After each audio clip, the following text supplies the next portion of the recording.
Welcome into the Love of the Star podcast, ladies and gentlemen. Great to have you in on Wednesday, October 1st. We get some October football, week 5 of the NFL season with the Jets right around the corner for these Dallas Cowboys. I'm Eric Chiafalo alongside the Super Bowl champion, Mr. Brian Broaddus, and we got plenty to get into. And, of course, Love of the Star brought to you by the On Time Experts, the official AC heating and plumbing partner for America's team, the Dallas Cowboys and the Dallas Stars, and, of course, the Love of the Star podcast. Make sure you check them out, theontimeexperts.com, and go ahead and click that book now button. They'll get you taken care of. Broaddus, how we doing, brother?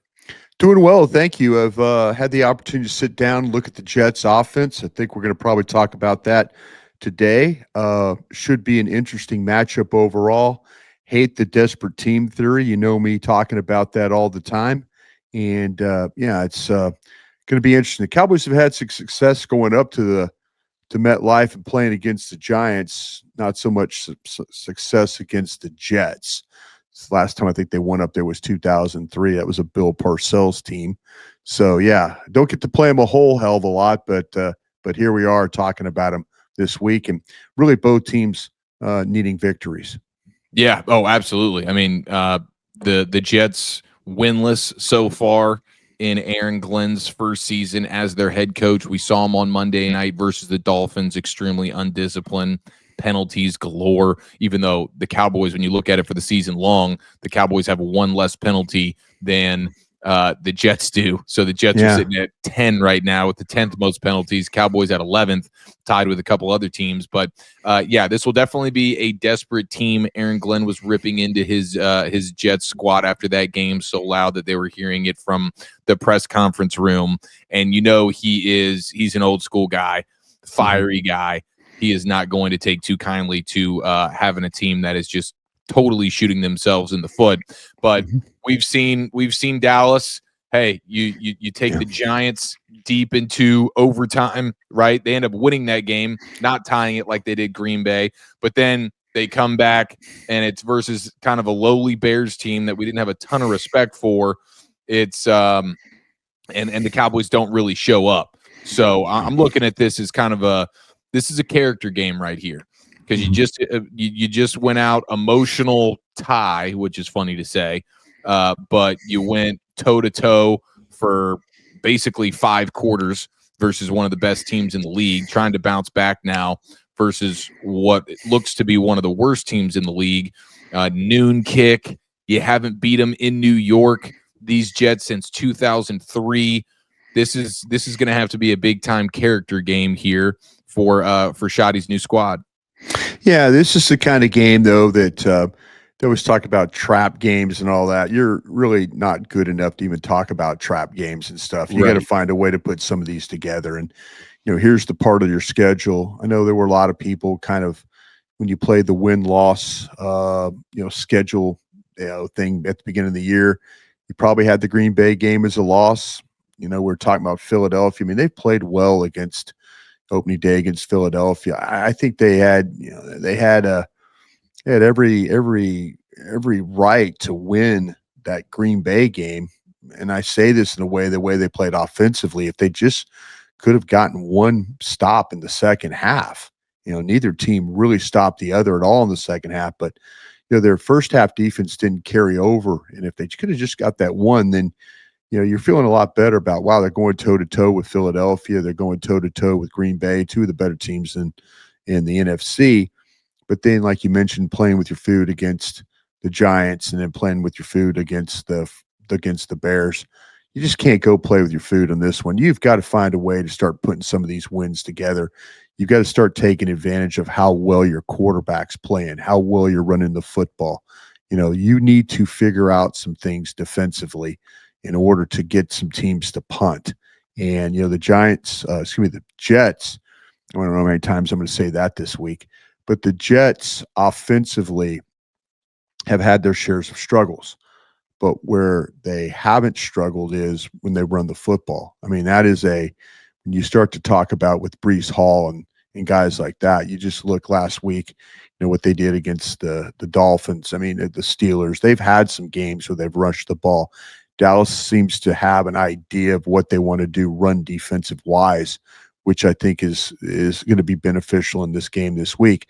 But you're also dealing with a quarterback that will run the football. It's weird watching the Jets running the ball. They seem like a left-handed team, and I mean left-handed is the ball tends to go to the left side. So that would be the defense's right. So how Dallas decides to play at right end, is this a game where all of a sudden you see Clowney over there, a run defender that's very good? We've seen Ezraku make some plays when the ball's been run at him. I think the Jets want to do that. I think they want to be a physical team. I think they want to run the ball with Breece Hall. They kind of want to mash on you a little bit. It's not the most athletic offensive line, but they've had some success just watching their tape through the first 4 games, just kind of looking at their 10-yard runs, their 5-yard runs. Breece Hall, they've done a pretty good job with that. So this will be a challenge. Dallas has played a lot better run defense. We'll see how they play it again at the right defensive end, because that's where the ball, at least through the first 4 weeks for the Jets, has been going. Oh, okay. So when they run the ball, they're getting their best runs are running Left to the side. left. Yeah, it would be their left. The defense is right, and Right. that's Fashanu over there. That's John Simpson over there. Josh Myers, the center. They've done a pretty solid job. But when you watch the ball being run, and then you get some scramble runs, the scramble runs tend to come out of the right side. When they have designed quarterback runs, it has been like this is a college. I like to call it the college offense, where you do have the read option, where they do, they get in the shotgun, they hand the ball, and then, the quarterback has that ability to read the edge and then either pull it or to run it himself. He's had some times where he has pulled it. Very reminiscent of what you usually see when you play now the Commanders with their quarterback, with Daniels, the read and then the run off that. That's kind of what they're trying to do with Justin Fields right now, is kind of give you that element of, okay, we could pull the ball and then run. But every really good run that the Jets have had, it's been off their left side. Defense is right. What do you think about this Jets offensive line in general? I know you mentioned those guys on the left, but the rookie Armand Membu has been playing really, really good football. What have you seen from him? Is it mostly in pass pro with him, or is it as a run blocker as well? Where they've had trouble in pass pro is that, and just overall, just kind of giving out, and I'll see if I could circle back and talk about the offensive line for you here, but where they've had trouble is with blitz pickups. That's been their biggest issue. If you go through and look at every sack that they've had, it usually has come down to the offensive line late to adjust, or either a running back having a problem with a pickup. They have not been as coordinated. Now, are you willing to blitz? You watch the Tampa game. Tampa was willing to bring linebackers. Tampa was willing to bring secondary players. Tyrod Taylor was the quarterback that day, but still they had some problems, and they've had some problems in the Pittsburgh game. They had problems in the Dolphins game. I mean, when people bring secondary pressure or linebacker pressure, they've had trouble kind of sorting those things out. And then the quarterbacks had trouble, getting the ball out of there. But you mentioned about Membu and Joe Tipman, who was a center at Wisconsin, is now playing guard. They've got a young offensive line, with the exception of Myers, who's a veteran guy, and Simpson's a veteran guy. But they've got 3 other young linemen that they're really, really relying on here. And, for the most part, kind of feel like it's not this group that you see that's super athletic. And I know, when you talk about Membu, it might be, oh, wait, bros, he's an athlete. Well, he's kind of playing in that mode right now, where he's just trying to kind of find his way. And so you're not seeing it nearly as aggressive as, maybe later in his career. These offensive linemen, the older they get, the better, the wiser they get, and they start to understand things. And in those times where they've struggled with some pressures, I know Fashanu on the other side, he's only a second-year guy. Where these guys have trouble is if you could take them down inside. We've seen some teams get pressure on them, getting them to set wide, getting very conscious of wide kick, wide kick, wide kick, and then come back underneath. The kind of the lack of power, great length for these guys, but the ability to take their inside foot and then step down inside and kind of cut that off has been a little bit of a struggle for them. So, if Dallas is thinking about the way to rush the passer, now you got to be really careful, because if you go inside and there's no contain, that quarterback's spilling and he's going. They had a run in the Buffalo game where Bosa lost contain, and the next thing you know, that thing spun out of there, and now it's like a 40-yard run up the field with Fields. So yeah, you just have to be really, really careful, very mindful how to play around this guy. But the offensive line, for the most part, running the football has been okay for them. It's throwing the ball and the recognition with the backs and the others, the coordination of picking up secondary and linebacker blitzes. I think that's the thing. If Dallas is interested in trying to manufacture pressure, here's kind of the game to do it. You can maybe get after this quarterback that way, but also get after these offensive linemen and these backs for the troubles that they've had. All right, so the rushing attack is pretty legit, and of course, Justin Fields, you mentioned the big one versus Buffalo. He had one on Monday night versus the Dolphins. Play kind of breaks down in the pocket, and then he runs to the left, and it's a 45-yard touchdown run. Right, and we've seen quarterbacks be able to scramble versus the Cowboys. So this will be a nice test to see how much they've adjusted, especially since like the Jalen Hurts game.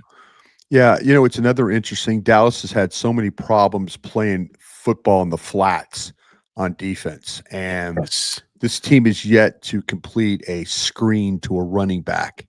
So the screens they have completed, and there have been very few of them, have gone to wide receivers, but they've yet to get a running back a screen ball. So, maybe something changes there. If I'm playing the Cowboys, I'm throwing as many balls in the flats and trying to make them rally and tackle.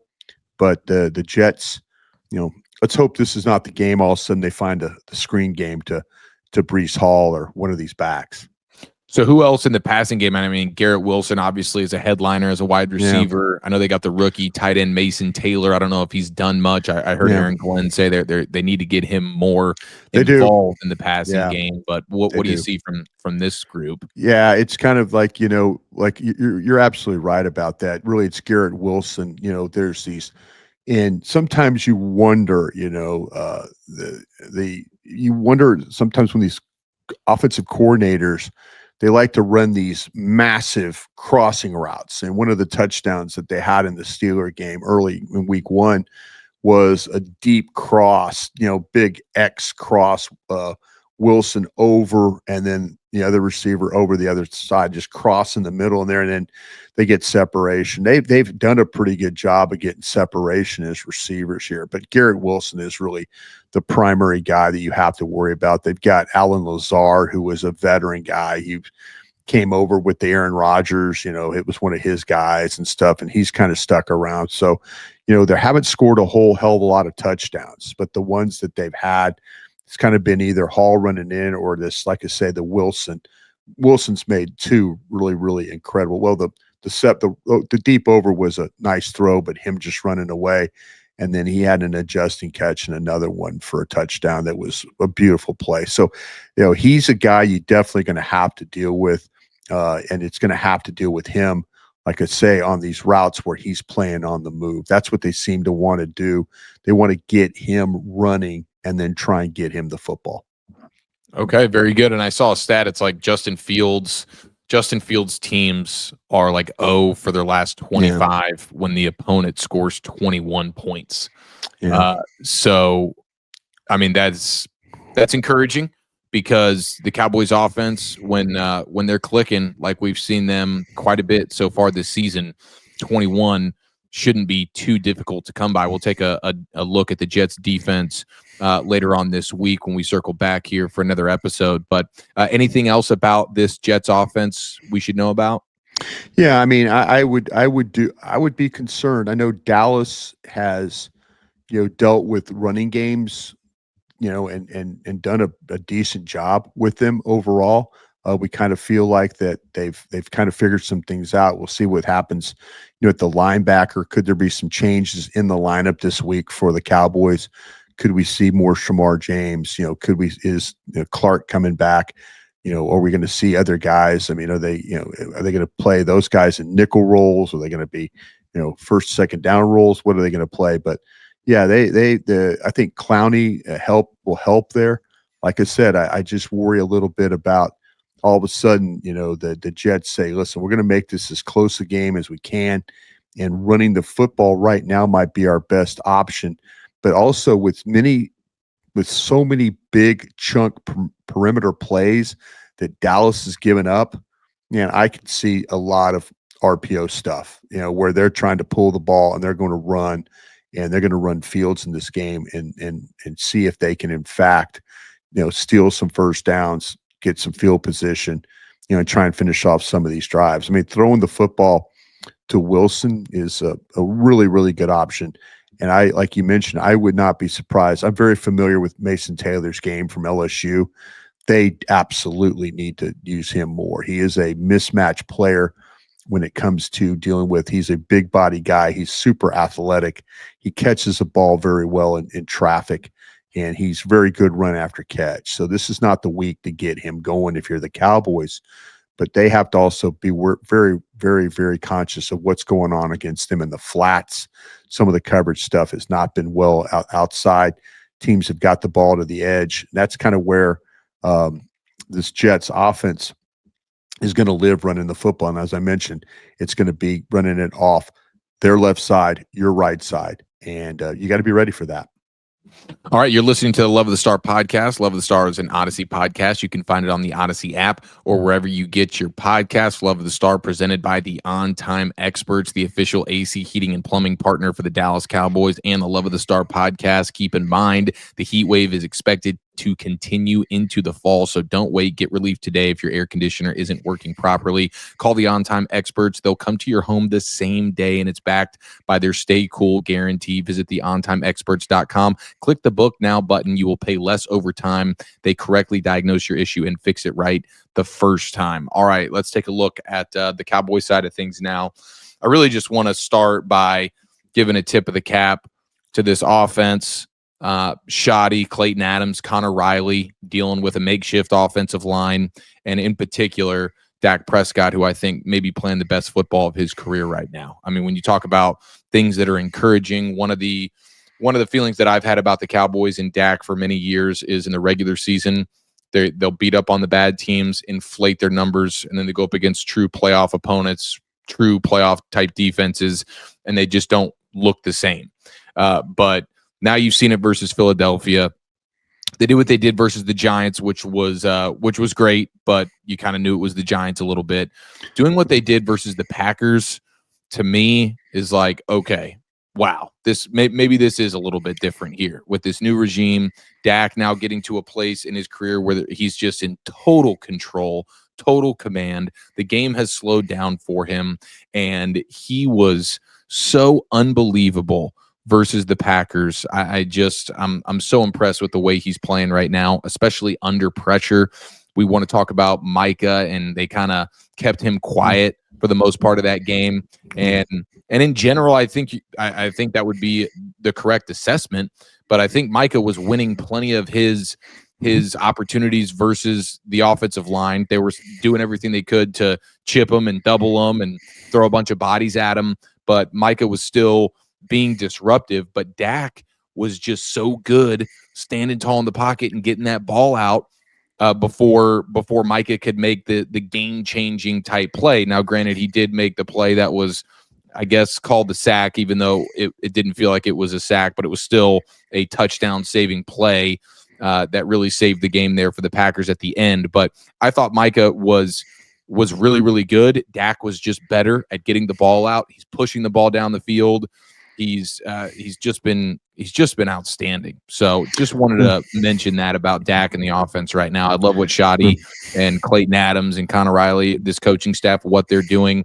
Dak finally has some level of an advantage from the sideline with the play design and everything like that, and getting the most out of a Hoffman and a Bass when you're down a BB and a Booker and scoring 40 points without CeeDee Lamb versus that defense. Like, come on now, dude. This has been so fun. Yeah, they've played three teams that really get after the passer. And I will say that the New York Giants, when you start to talk about what the Packers can do rushing the passer, I think the New York Giants are on their way. I think by the time, and we'll see what happens. That game's the very last game of the year, with the Giants. It could be both teams could be heading home, or it could be, we'll see how it all plays. I think the Giants have got a really good pass rush. And I think they got after you pretty darn well in that football game. And I think Green Bay got after you pretty darn well in their game. Philadelphia. And you mentioned Dak. I think they've done a really nice job of giving Dak the opportunity to get some throws out. The scheme appears to be able to create guys to get some separation. Still, Dak makes some tight window throws, but it just hasn't been as money as, and maybe I'm wrong statistically. It just feels like watching the tape that there's more throws that he's been able to make. Now, they've made some great catches. His receivers played so well for him the other day. And, when you look at Turpin, when you look at Tolbert, we've kind of been asking for Tolbert to have a game. Flournoy, he's been now put in the lineup. Couple of big plays for him. George Pickens is a big time player as well. So, yeah, they've done a nice job and Dak has really done a nice job of knowing where he needs to go with the football when the pressure is on. It has not been perfect up front because I think they played some teams that are pretty good at pressuring the quarterback. Philadelphia, the Giants, and then you look at and then the Packers have been, those are teams that'll get after you. And I think the Cowboys have held up for the most part. And a lot of it has to do with, you mentioned the play caller, the offensive line coaches, but the quarterback has been just as good as you can imagine. And, and maybe if you look at in the NFC, I know the games haven't shown up as wins and losses, but you'd be hard pressed to find a quarterback in the NFC that's playing better than Dak Prescott right now. I mean, For sure. he's been outstanding, and the numbers prove that. We're through the first quarter of the season here. It's unfortunate that you did not get the win against the Bears. That was just a bad, and that was, if you want to look at some bad things, I felt like that there were some opportunities down the field that we've seen Dak Prescott make, and he didn't. For some reason, that Bears game, he just did not take those shots, but. We'll see when we start to settle in and watch the Jets defense, where are the opportunities to, you're going to have to deal with Sauce Gardner and you're going to have to deal with Quinton Williams, excuse me, we'll see that. We'll talk about that, like you say, a little bit later, but Dak has been fabulous in these first four games. Yeah. I mean, just as just a little context, like Pro Football Focus grading quarterbacks when under pressure, Dak right now, far and away, the number one quarterback in the league with like a 90 grade. Second is Matthew Stafford with like a 73. Sure. So, I mean, the gap from 1 to 2 there is huge. I mean, Dak is just what he's doing right now. A lot of pressures. Yeah, unfortunately, there's been a lot of pressures. Yeah, and that's even with, like I say, I think you're dealing with teams that. I mentioned Dak playing fabulous in 4 games, but like I say, I wish the Bears game was a little bit different. I think if they went back and played that game again offensively, Dak would probably take better advantage of some of the stuff. But overall, it just can't. But yeah, they've been dealing with a lot of pressure up front. They really have. So what do you think of the guys on the offensive line right now filling in with Bass and Hoffman? I felt like Bass played a really, really good game. Hoffman obviously struggles in pass protection. Felt like you saw that plenty, and that plays into Dak having to get the ball out and things like that. But they're still running the football very well, and I think that is a huge credit to Clayton Adams, Connor Riley, and of course Javonte Williams, who's running his tail off right now. Really was worried about the ability of Steele and Bass to kind of continue on where Booker and Steele have been really good. In the run game. Yeah. I mean, and there's been some times, to me in that Micah rundown play, I think Dallas I think the intention was good, but having Ferguson play on Micah in that situation to me is not going to be a win. That's going to be, and so you maybe, I think it wasn't intentional, but the way you set that formation up, I'm just talking about blocking. If you want to just nitpick this thing, I mean, span forward needs to be, if that's, put span forward on, on Micah. If you're going to want to block, put a bigger body, almost a tackle body on him, and maybe slow him down that way. That's just one of those nitpicky, unfortunate things that happen in the game. Maybe if a bigger body's over there, it's a little bit different story. Maybe Dak finds a way to run it in, or he gets enough time to throw the ball for the touchdown there. But overall, though, I've kind of always believed that that Brock Hoffman for 4 or 5 games is good. It's the sixth game or the seventh game that tends to be a little troubling. I think he kind of wears down a little bit. But Bass looked really good early in the game. Bass had some trouble getting second level, got tripped up a couple of times. But you look at the power that he plays with, and he's a good athlete. That guy was a tackle at Oregon, so he's fit in, and we're starting to see more of the pulling. Early, we saw some counter stuff, but we're starting to see some more pulling. We always believed that there was going to be an element of that. I think the offensive line coaches have kind of figured out who they can rely on to pull and who they need to keep, front side, play side, double team, and whatever they have to do. But they're figuring out that they got some tackles that can pull, and a guard and Smith that can pull if they have to. So they're doing things the right way to try and help their group. But the some of the times in pass protection, if you didn't have Dak Prescott playing like at an MVP level, this thing would have looked really, really ugly right now. Agreed. Yeah. Yeah. So credit to Dak. He's been absolutely outstanding. Shout out to George Pickens for coming through in a big spot. Needed him to play like a bona fide number one wideout, and he absolutely did that versus Green Bay. You mentioned the other receivers. I mean, they all had big moments. Turpin, Tolbert, Flanoy. They all had to come up big in some different spots, and they got it done. So offensively right now, feeling really, really good despite being down Lamb, despite being down Booker and Beebe. And so hopefully as we prep for this Jets defense coming up here in the next couple of days, we'll feel even better about things offensively. Where are you at with the defense right now? Broadus, of course, the Malik Hooker situation with him getting banged up. You have Wanye Thomas stepping in at the safety spot. They moved things around with the linebackers. Damone Clark was inactive. They bump up the rookie Shamar James at linebacker. Of course, you had the Clowney debut as well. You got Bland back. He's still trying to work his way back into things. He got beat up quite a bit by Romeo Dobbs. But where are you at with the defense right now? Yeah, it's still a problem. It really is. I mean, they've made some additions when you start to talk about Clowney, and I think Clowney played okay. I think they're going to need him to play a lot more. The linebacker situation, it continues to be a struggle for Jack Sanborn. I felt like that, his knowledge of the defense, his nose for the football. If you watch his tape from the Bears last year, he was a much better player than he is right now. He's almost like he's playing in quicksand. He just does not have the burst or the ability to close, and he gets exposed. And there's times the ball's right at him, and he's going to make a tackle, but they're struggling right now at linebacker. I honestly don't think they know what they want to do at corner. And the fact that they're upset with Diggs because of what happened in the Bears game. They felt like that was an unnecessary gamble that he took in that game to play the press and then slip.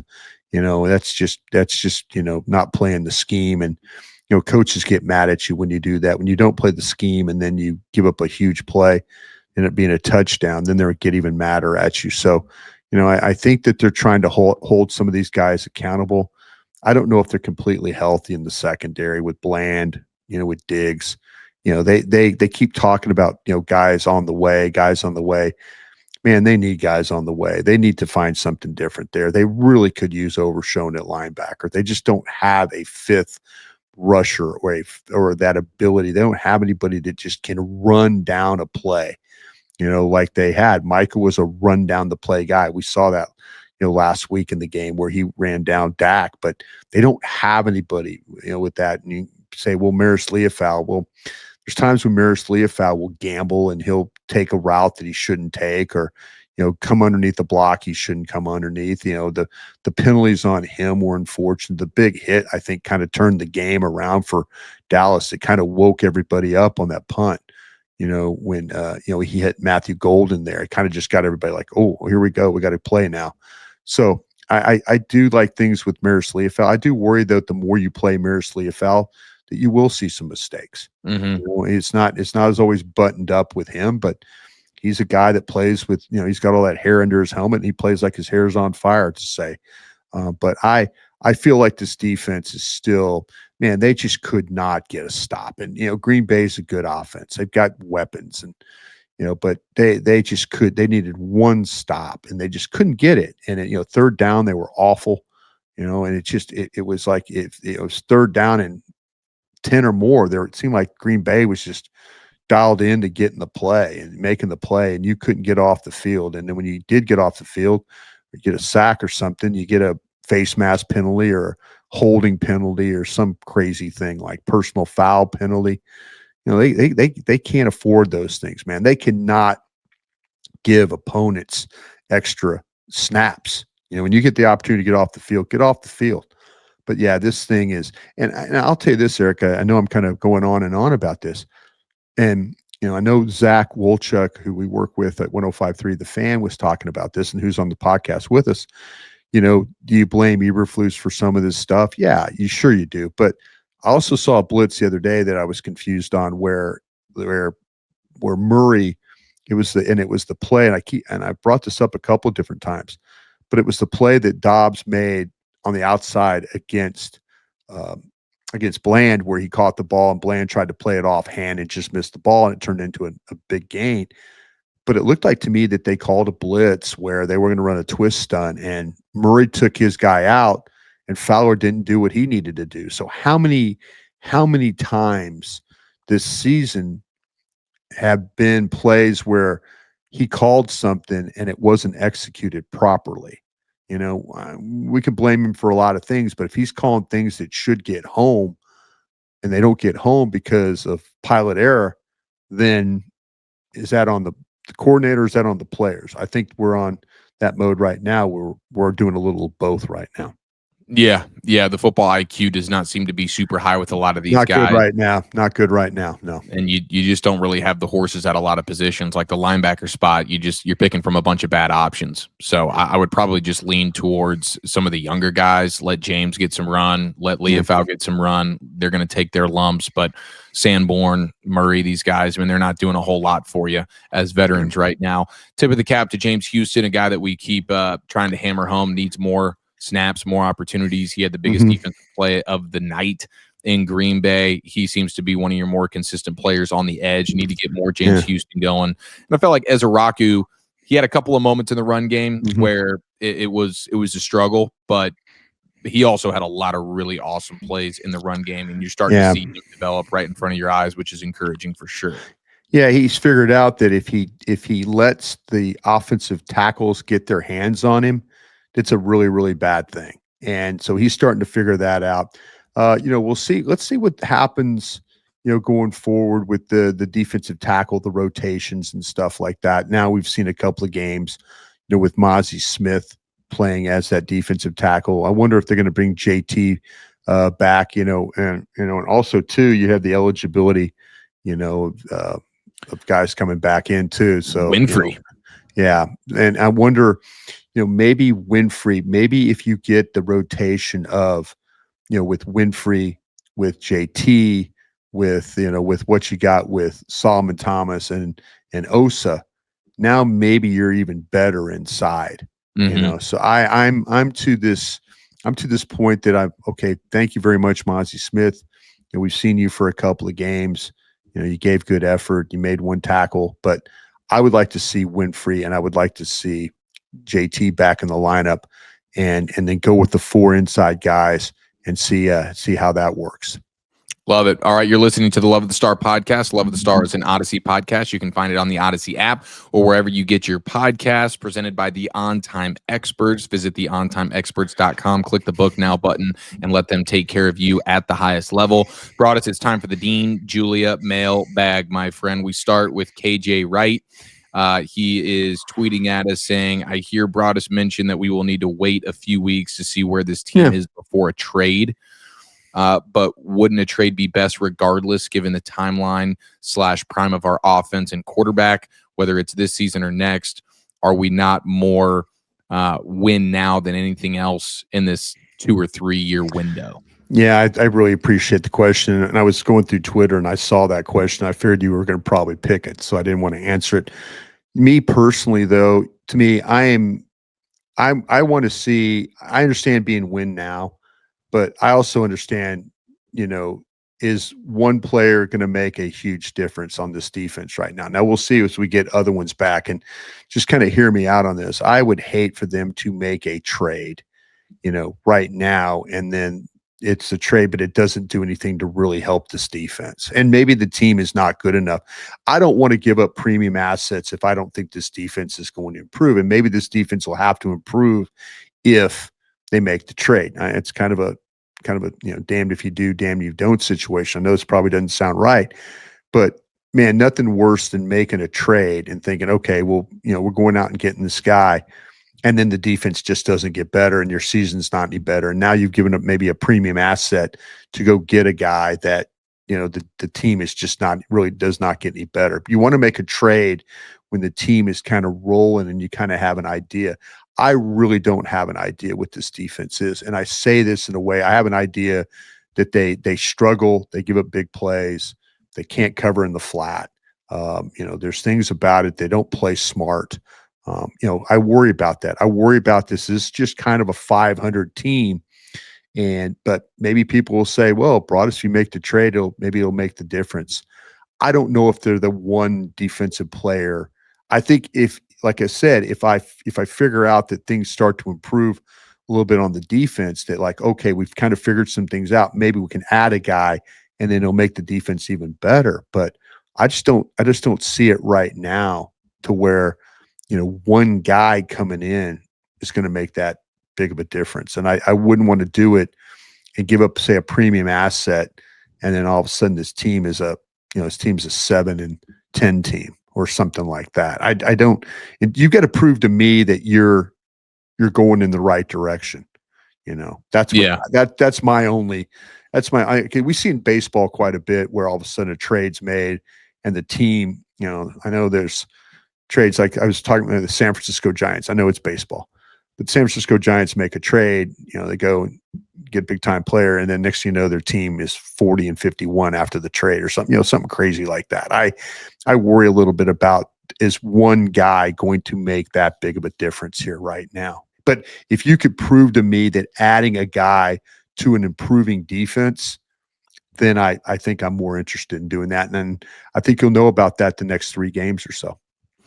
Manuel Torres is asking if you could. Does that make sense, by the way? It does. Yeah, like you want to see things stabilize a little bit for sure before, because it's like, is this defense really one player away? Now, if you're talking about trading, it is. If you're talking about trading for a guy that you have under control for multiple years, that is going to be kind of a cornerstone for your defense here moving forward. Like if you told me right now that Max Crosby was available with the Raiders. Where did that come from, by the way? Where's all the Max Crosby news coming from? Is this national? I've seen people tweet about this, and I don't know. Is this a message board fandom talk about Max Crosby thing? What's going on there? Yeah, I think it's just people like me that are seeing the Raiders be a terrible football team. Okay. But seeing Max Did you Crosby, start this rumor? Did you start this one? I didn't. I don't think I haven't put it on the internet or anything. It's just something that. Oh, I'm not trying to go down on you here. I'm not. I mean, no, I know. I would love to take credit for starting these conversations on the internet. I can't say that I've been. I'd love to have Max Crosby. Yeah, I'd love to have Max Crosby. Yeah. Just as an example, he's a dominant player. He's still an absolute monster for the Raiders right now. Right. And but the Raiders are a bad football team. So would they be open to moving him? What would that cost? Would I be willing to give up the Green Bay first-round pick for him? I think I would. I absolutely. Would you be willing to give up your own pick for this one? That would be. I would have to meditate on that a little bit, because right now the Cowboys are picking You don't 12. sound very committed. You don't sound very committed for this one. Yeah, I mean, if because if the defense does go super sideways, That's what I'm then saying, man. I'm just, then you're maybe Max Crosby does make this defense not go super sideways, yeah. but I would like to see it, like you said, you used a great word. I'd like to see it stabilize. I'd like to be able to figure like, oh wow, we can cover, we can rush, we get pressure, I mean, yeah, having Max Crosby would be great. I'm a little disappointed in you. You have a great idea to make a trade, but you're not committed to it. All right, I'll commit. Let's go get Max Crosby. I'm down. I'm down. 12th. I tell you what, I haven't studied the NFL draft, and actually 1 month from today, I start on the NFL draft. Wow. Now, you lose these games to the Jets and Carolina, then I might start to draft in 2 weeks. Yeah. But right now, I would say, and I don't know the whole draft yet, I would say if you're telling me we got the 12th overall pick, I think I'd be hard pressed to find somebody that's better than Max Crosby at 12. Yeah. Does that make Agreed. sense? Yeah, absolutely. And you would have Crosby. Yeah. You would have him for this season and then 2 more seasons. Yeah. What's his money? Is his money right around $38 million? What are we paying him? I think he's in that 35 or 36 range. Kind of where Micah needed to be. Yeah, kind of where Micah needed to be. So at least it's not. Yeah, you're not. It's not like I'm all for Max Crosby. Micah. Yeah, I'm all for Max Crosby. He can make a difference, but like I said, I would hate to give up the 12th overall pick right now for a guy that could come in, but how crazy, how wheels off. I mean, we saw what happened. Micah rushing the passer, as great as he was against Dallas, they still gave up 40 damn points in that game the other day. You know what I'm saying? For sure. That's the I almost said a bad word. That's the thing that I worry about. That is I worry about, you have a great player like that, but prove to me that you are not going to give up 40 points if I make this trade. Right. Prove to me you're not going to give up. You're not going to get. But Micah, as great as Micah did with his pressures and beating up on your offensive line and running plays down, they still gave up a ton of yards in that football game. Yeah, for sure. And that's what happened. Their secondary, I don't think their secondary. I think Green Bay's secondary is very good. I mean their secondary is living off a pass rush, and but that's I'm just looking for a stable. Give me stable, and I'll go give you the 12th pick to go get Max Crosby. I'll be committed. You don't have to be. I'll be committed. All right, very good. And Crosby, and he's like a well-rounded player, really good against. Doesn't come off the field. Exactly. He does not come off the field. So, would that be the position? Manuel Torres's question was like, would that be the position? Would it be an edge rusher? Would it be a linebacker? I mean, you could use a guy at every level. Could use both. Absolutely, could use both. I personally would think, to me right now, the biggest issue is you do not rush the passer particularly well. That's the biggest problem with me. And you've like I said, maybe you've misevaluated with Fowler. Maybe you misevaluated Sam Williams a little bit. Maybe you were trying to think that Sam Williams was going to be this type of player, and it's been a struggle for him. Ben Matthews asking, are the edges being schemed conservatively to like play the run on the way to the pass, or they're just not good? I just don't think that they're when the things that you notice about Houston. Winning with the first step. Ezra Rocco occasionally winning with the first step. And I don't think it's like what the text is coming from there, or the tweet to us. If you saw that, you would see them like engage and then look for the ball, kind of a thing. I mean, but you see Houston and Ezra Rocco and those guys trying to get up the field. So they're just not. Fowler's just not doing it. Sam Williams is not doing it. Sam Williams plays tall. There's no explosiveness with Sam Williams right now. So you got these edges that are just not. They're not winning with their first step. They're not. That first step that gets you in position to get underneath the blocker, and they've yet to get underneath the blocker. Some of these guys. Jeff is asking if Eberflus was a shoddy hire or a Jones Boys hire. I think to me, this Matt is they're very familiar with the Joneses are very familiar with Matt Eberflus. I think with Schottenheimer, the general manager always has the right, and I say this on all levels, all teams. The general manager has the right to say, hey, when you're thinking about coaches, have you thought about these 3 names? And then you bring those guys in and you have an opportunity to talk. Matt Eberflus is highly respected around the league. He's not a very good head coach, but he's highly respected defensive coordinator. I'm going to say that there was probably a mutual interest from the Joneses, and with the suggestion, would you please interview Matt Eberflus? And then Shotty made the determination that his philosophy and all, because he talks about Flus in a very, very, very positive light. I mean, he just, hey, I respect the work ethic. These coaches all kind of know each other. They all know each other. But as a general manager, you have the absolute right to say, hey, I've got 4 names for you here. Would you be interested in interviewing any of them? And give them that choice. I love it. All right. Well, thank you to KJ. Thank you to Robert DiCenzo, Dal Chamberlain, our buddy Todd, Manuel, Ben Matthews, and Jeffrey for all the great questions. They're great questions. You guys are great. Thank you so much. Really good questions. Seriously. And we couldn't get to all of them, but we will respond to the rest of them on Twitter there so that we can make sure we get all those buttoned up. But that'll do it for the Dean Julia mailbag and today's episode of the Love of the Star podcast presented by the On Time Experts. I'm Eric Chiafalo. He's the Super Bowl champion, Brian Broaddus, and we'll be back later in the week to look at this Jets defense and preview the matchup.